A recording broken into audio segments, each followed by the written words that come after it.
It's a cold world out there. The future has welcomed you with insect bites, incoming bullets, and bad guys. Do you think those barbaric sausages are going to comply to parchment and taxes? Think again. Or better yet, don't think at all.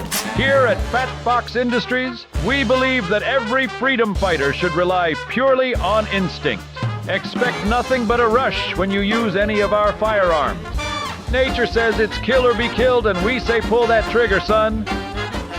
FatBox Industries is not responsible for any collateral damage such as incidents of overpenetration, overheating, mechanical failures, failure to feed, stovepipes, friendly fire, broken windows, or empty wallets due to microtransactions. Fire your firearms responsibly. We return to our scheduled programming. The Space Race Cyclopedia, Episode 4 of the series. Weapon manufacturers in Call of Duty have had their ups and downs. In Infinite Warfare, they were hyped up for the world building backed up behind them. In the rebooted Modern Warfare series, they were labeled as slander for the creative liberties done to fan-favorite firearms.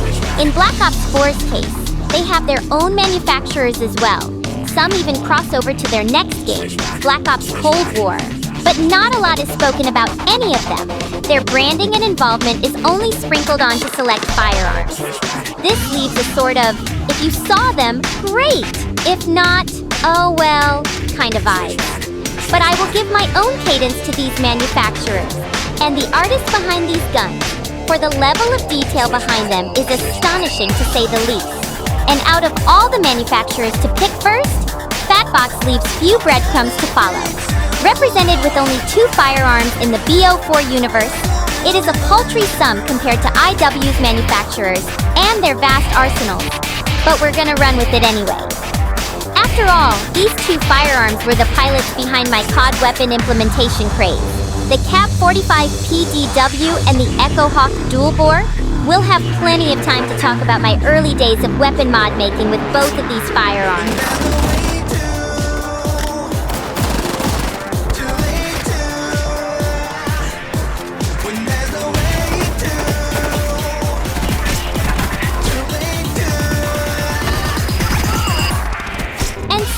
The first Black Ops 4 gun I ever implemented into H3VR was the Cap 45, the spiritual successor to the Cap 40.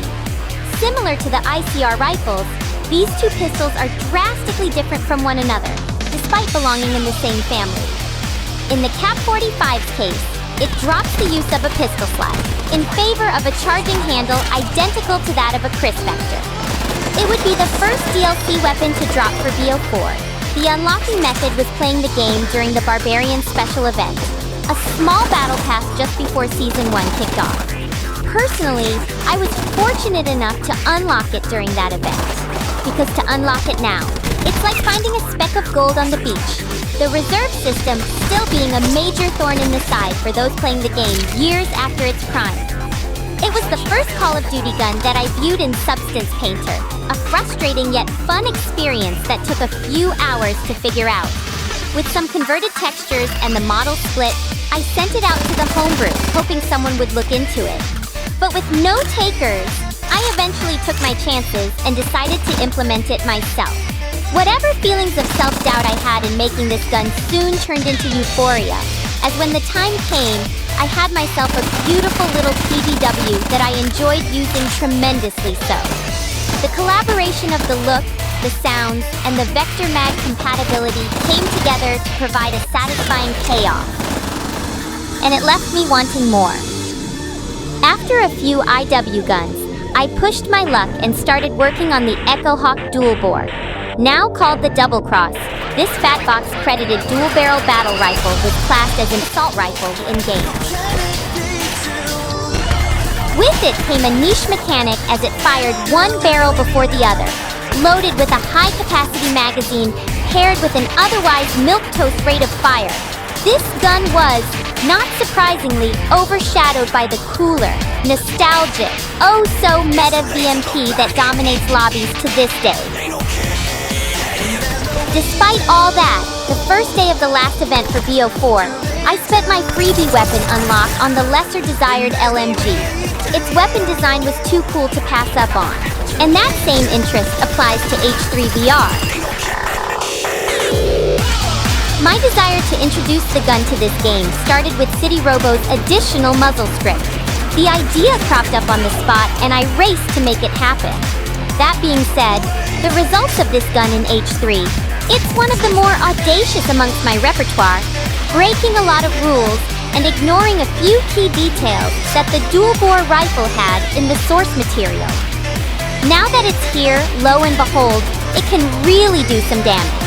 Not a lot of SO6 can survive 2 shots of 7.62 NATO, and this baby fires 2 at a time, every time. Plus, with its dual-bore barrel extending with each bolt release, the same fun factor of the Lynx sniper rifle can be found here, continuously, endlessly so. When I found myself having more fun implementing and toying around with this gun in H3 VR than I did in BO4, I discovered the real joy behind mod making. I found more confidence and practice with these first few firearms from FatBox, where later I would deliver more guns from their respective CODs in no time flat. If I'm ever stuck in a funk and feel less apt about who I am or what I do, I return to these guns and remind myself of discovering the fun behind the hobby. These amateur hour creations are my bookmark, and a reminder that if it ain't fun, why bother in the first place?